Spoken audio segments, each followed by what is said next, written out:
제4장.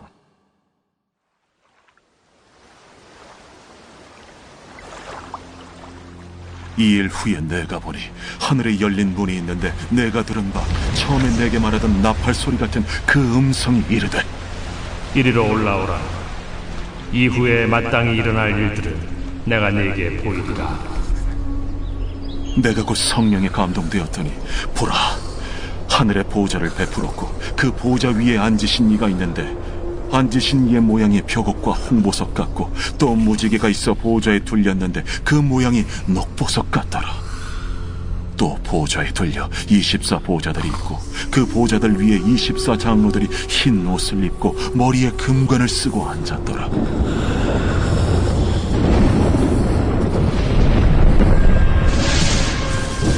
보좌로부터 번개와 음성과 우레소리가 나고 보좌 앞에 켠 등불 7이 있으니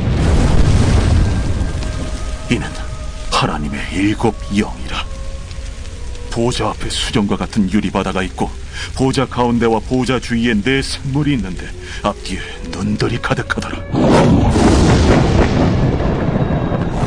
그 첫째 생물은 사자 같고 그 둘째 생물은 송아지 같고 그 셋째 생물은 얼굴이 사람 같고 그 넷째 생물은 날아가는 독수리 같은데 4 생물은 각각 6 날개를 가졌고 그 안과 주위에는 눈들이 가득하더라. 그들이 밤낮 쉬지 않고 이르기를, 거룩하다, 거룩하다, 거룩하다.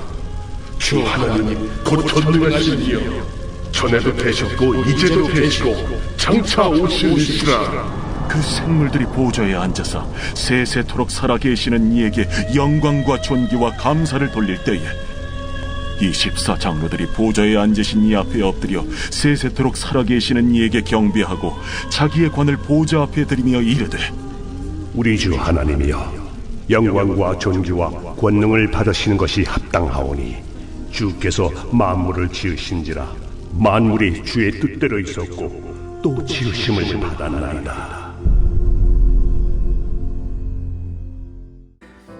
안녕하십니까, 큰수교회 가족 여러분. 11월 24일 큰수 매일 말씀 시작하겠습니다. 오늘 본문은 4장 계시록 4장 1절부터 11절까지의 말씀입니다.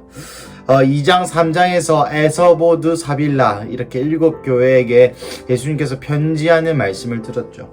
그리고 4장 1절에서부터 이제 장차 될 일에 대해서 이야기를 합니다.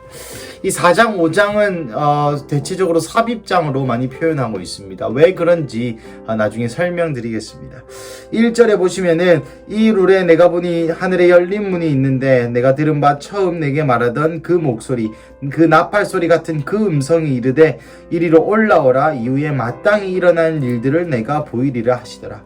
그래서 이 처음에 계시록 1장에 들었던 그 우레와 같은 그 목소리의 주인공이 누구셨습니까?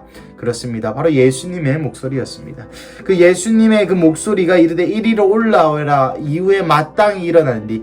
이 마땅히 일어날 일, 이 마땅이라는 단어는 히브리의 원어에 보면은 반드시라는 단어와 같이 씁니다. 그러니까 꼭 기필코 반드시 마땅히 라는 부사를 쓴 것이죠. 그러니까 꼭 반드시 일어날 일들을 내가 너희에게 보이겠다, 너에게 보이겠다 라고 하고, 2절 내가 곧 성령에 감동되었더니 보라, 하늘에 보좌를 베풀었고 그 보좌 위에 앉으신 이가 있는데, 여러분 좀 이 말이 좀 웃기지 않습니까? 마땅히 일어날 일을 내가 너에게 보여주겠다라고 얘기했는데 올라가서 이리로 올라오라 해서 하는 요한이 천국으로 올라갔겠죠. 그 천국에서 본 것이, 요한이 처음 본 것이 마땅히 일어날 일이 아니라 무엇이었습니까? 그렇습니다. 바로 보좌였습니다. 하나님의 앉아 계신 바로 그 보좌였습니다. 이것은 이 앞으로 일어날 일들이 이 보좌에서 시작한다 하는 것을 배치로서 보여주는 것이죠. 잘 생각해 보십시오. 여러분, 예수님께서 야, 내가 앞으로 반드시 일어날 일을 보여줄게, 이리로 올라와라 해서 올라와서 보여줘야 되는 것이 마땅히 일어날 일, 야, 이게 이렇게 일어날 거고 저건 저렇게 일어날 거고 라고 이야기해야 되는데, 마땅히 일어날 일이, 반드시 일어날 일이 일어날 일을 보여주겠다라고 하나님께서 요한을 불러 올리셔서 처음 보여주시는 것이 바로 보좌였다는 것이죠. 이것은 아까 말씀드린 것처럼 이 모든 앞으로의 마땅히 일어날 일들, 반드시 일어날 일들이 바로 이 보좌로부터 시작된다. 하나님에게 속해 있다. 하나님의 이 보좌로부터 이 모든 종말이 일어난다는 것을 이 문단의 배치, 장의 배치로 우리에게 보여주는 것입니다. 3절부터 4절까지는 이 하나님의 모습에 대해서 상징합니다. 벽옥, 홍보석, 녹보석, 무지개 이러한 이 표현들은 다 각각의 의미가 있습니다. 벽옥은 벽옥은 투명함, 거룩한 성경을 상징하고요. 홍보석은 루비로서 공의를 상징하고, 무지개는 언약으로서 언약의 하나님을 상징하고, 또한 녹보석은 에메랄드로서 자비를 상징한다고 합니다. 이런 하나님의 어떤 이런 다양한 모습을 보여주죠. 그리고 나서 이 하나님의 그 보좌에 둘러싸인 천사들을 이야기해 줍니다. 즉 24장로와 네 생물에 대한 이야기인데요. 이 네 생물과 24장로는 각자 요한계시록을 해석하는 사람마다 다르게 해석하지만 제가 보기에는 이것은 다 천사인 것 같습니다. 왜 그런지는 차차 나중에 요한계시록이 진행되는 동안에 말씀드리겠습니다. 결국 이 보좌에 둘러싸여서 하나님을 예배하는 이 존재들은 천사라고 보아도 무방할 것 같습니다. 그래서 4장 또 보좌에 둘려 24장 보좌들이 있고 그 보좌들 위에 24장로들이 흰 옷을 입고 머리에 금관을 쓰고 앉았더라. 권세 있는 천사들이 24천사들이 예수님 보좌에 그 둘러싸서 함께 예수님과 하나님의 어떤 그 명령을 말씀을 이행하는 자들이죠. 그리고 나아가 그 보좌로부터 번개와 음성과 우레소리가 나고, 이 번개와 음성과 우레소리는 심판자로서의 하나님의 목소리를 상징합니다. 그리고 보좌 앞에 켠 7등불이 있으니 이는 하나님의 7 영이라. 이것은 계시록 1장 4절의 완전한 영과 같은 의미로서 또한 성령님, 하나님 앞에 계시는 그 성령님을 상징하는 것이죠. 성령님이 그 등불이자 성령님이 곧 하나님 앞에 있는 7 영이라 라는 얘기를 했을 때, 여러분 이 메노라와 이 등불은 되게 앞을 비추기 위해서 있는 것입니다.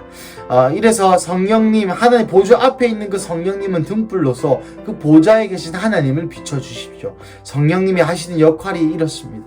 성령님께서는 하나님이 누구신지 자세히 잘 조명하시는, 하나님이 어떤 분이신지 잘 등불로서 비춰주시는 그런 역할을 하시는 분이 이 장에서는 성령님이라는 의미가 있는 것이죠. 그리고 6절 보좌 앞에 수정과 같은 유리바다가 있고 보좌 가운데와 보좌 주위에 네 생물이 있는데 앞뒤에 눈이 가득하더라. 이것도 네 생물도 천사라고 보셔야 맞습니다. 이 네 생물이 나중에 하나님의 그 기도를 향단을 배달하는데, 나중에는 이 천사들이 이 금 향단에 금 대접에 기도를 배달하였다라는 같은 표현이 나옵니다.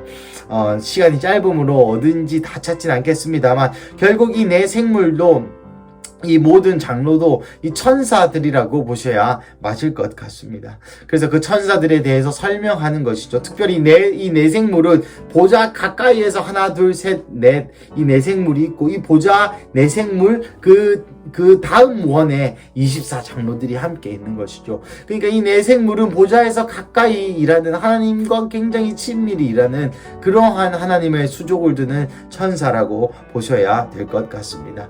이 8절 네 생물은 각각 6 날개를 가졌고 그 안과 주위에 눈들이 가득하더라. 그들이 밤낮 쉬지 않고 이르기를 거룩하다 거룩하다 거룩하다 주 하나님 곧 전능하신 이여, 전에도 계셨고 이제도 계시고 장차 오실 이시라 하고, 하나님이 그래서 천사들이 하나님에 대해서, 사실은 여기서는 2위 하나님 예수님을 얘기하죠. 전에도 계셨고 전에도 계셨고 이제도 계시고 장차 오시리에 대해서 얘기하고 있는 것입니다. 그리고 9절 그 생물들이 보좌에 앉으사 세세토록 살아계시는 이에게 영광과 존귀와 감사를. 그 모든 생물들이 첫 번째 가까이 있는 그 모든 생물들이 하나님께 예배를 하죠. 그리고 10절 24장로들도 또한 이 예배를 듣고 10절 24장로들이 보좌에 앉으신 이 앞에 엎드려 세세토록 살아계시는 이에게 경배하고 자기의 관을 보좌 앞에 드리며 이르되, 또 이 찬양을 듣고 그 다음 원에 있던 24장로들이 하나님께 예배하는 것입니다. 우리 주 하나님이여 영광과 존귀와 권능을 받으시는 것이 합당하오니 주께서 만물을 지으신지라 만물이 주의 뜻대로 있었고 또 지으심을 받았나이다 하더라 라고 우리 4장의 그 전상 예배, 하나님을 하는 예배가 마무리됩니다. 이 많은 구절들을 읽으면서 제 마음 안에 깊이 있었던 구절은 바로 11절입니다. 24장로들이 이렇게 예배하죠. 하나님께서 만물을 지으셨습니다. 그 만물이 하나님의 뜻대로 있었고 또 그 뜻대로 지으심을 받았습니다. 라고 예배하는 이 구절인 것이죠. 사랑하는 가족 여러분, 하나님이 천지를 창조하셨습니다. 하나님이 천지를 창조하실 때 막 창조하는 것이 하신 것이 아니라 만물이 주의 뜻대로 있었고 또 지으심을 받았다고 했습니까? 무슨 말입니까? 이거를 조금 신학적인 용어로 바꿔 표현하면 만물의 창조 목적과 존재 목적이 같다라고 표현합니다. 무슨 말입니까? 우리 모든 인간, 저희 김예준이라는 사람은 하나님께서 만드신 목적이 있고 그 목적대로 존재해야 된다는 의미죠. 내가 지음받은 그 목적과 하나님이 지으시려고 했던 그 창조의 원래의 목적이 같다는 것입니다. 즉 하나님이 창조하신 목적이 바로 저의 인생을 살아가는 이유이자 사명이라는 것이죠. 현 시대를 바라보면서 많은 특히 젊은 세대들 가운데 어디로 가야 할지, 어떻게 살아야 될지, 무엇을 해야 될지, 또 비록 좋은 직장을 가졌을지라 하더라도 어떻게 살아가야 할지, 또 무엇을 위해 살아가는지 답을 내지 못하는 자들이 많습니다. 오히려 그들은 예수님에 대해서 들어본 적이 많은 청년들도 꽤나 많을 것입니다. 하지만 그것을 진리로 받아들이지 않죠. 하지만 여기에 복음이 있고 여기에 진리가 있습니다. 무엇입니까? 첫 번째, 하나님께서 모든 인간을 창조하셨다는 것과 두 번째, 그 모든 인간에 대한 존재 목적, 존재의 이유와 그 인간을 창조하신 창조의 이유가 같다는 것입니다. 그러니까 하나님을 알아야지만 내가 어떻게 살아야 되는지, 내가 왜 살아야 되는지, 내가 무엇을 위해 살아야 하는지 알 수 있다는 것이죠. 사랑하는 가족 여러분, 이 말씀은 오늘 우리에게도 마찬가지입니다. 하나님께서 오늘 2021년 11월 24일을 살아가게 하시는 이유와 그 창조의 목적이 같다는 것입니다. 우리는 아무런 의미 없이 그저 1분 1초를 살기 위한 그런 존재들이 아닙니다. 오늘 하루 그냥 일어나서 아침 먹고 일하고 점심 먹고 쉬다가 일하고 와서 저녁 먹고 애기 보고 자고 이런 그냥 일상을 살아가는 것이 우리의 삶의 목적이 아니라 하나님께서 오늘 우리 가운데 있어야 할 이유, 오늘 우리 가운데 있어야 되는 이유를 창조 때부터 결정해 놓으시고 우리로 하여금 그 사명의 자리, 우리로 하여금 그 창조의 이유를 찾기를 갈망한다는 것이죠. 사랑하는 가족 여러분, 오늘 하루 이 수요일 아침 가운데에 오늘 우리에게 하나님께서 우리를 지으신 존재의 목적을 발견하고 또한 그 존재의 목적대로 살아갈 수 있기를 축복합니다. 비단 오늘 하루뿐만 아니라 나의 인생에 하나님 왜 나를 이 땅에 하필 큰수교회, 하필 부산의 명장동에, 하필 한국 사람으로 이때에 2021년에 아직도 살아가게 하시는지, 왜 이 시대에 우리를 태어나게 하셨는지, 왜 우리 교회로 부르셨고 왜 지금 나는 여기서 기도하고 말씀 듣고 왜 지금 나는 이 일을 하고 있는지 하나님께서 창조 때부터 결정해 놓으셨다는 것을 잘 염두에 두시고 하나님과 깊은 교제 속에 주님, 나를 오늘 무엇을 하려고 부르셨습니까? 주님, 나에게 오늘 무엇을 하라고 하시려고 아직도 나를 살려주십니까? 주님, 내가 해야 될 꿈, 내가 해야 될 주님의 그 사명이 무엇입니까? 라고 함께 고민하고 기도하고 그 비전을 따라 그 사명의 자리를 따라 찾아가는 그런 하루 되시기를 축복합니다. 우리 함께 기도하시겠습니다. 사랑하는 하나님, 감사합니다. 요한이 예수님의 음성을 듣고 들려올림 받았을 때에 그 숨막히는 보좌의 광경을 보았던 것을, 그리고 보좌 옆에 있는 내 생물과 24장로들이 하나님을 경배하는 그 숨막히는 예배의 그 현장에 말씀을 통하여 우리를 초청하여 주시니 감사합니다. 하나님, 우리도 어느 날 어느 때인가 이 천국에 요한과 같이 불려 올라갔을 때에 이 예수님과 그 주변의 천사들이 함께 하나님을 경배하는 그 모습을 바라보게 하여 주시옵소서.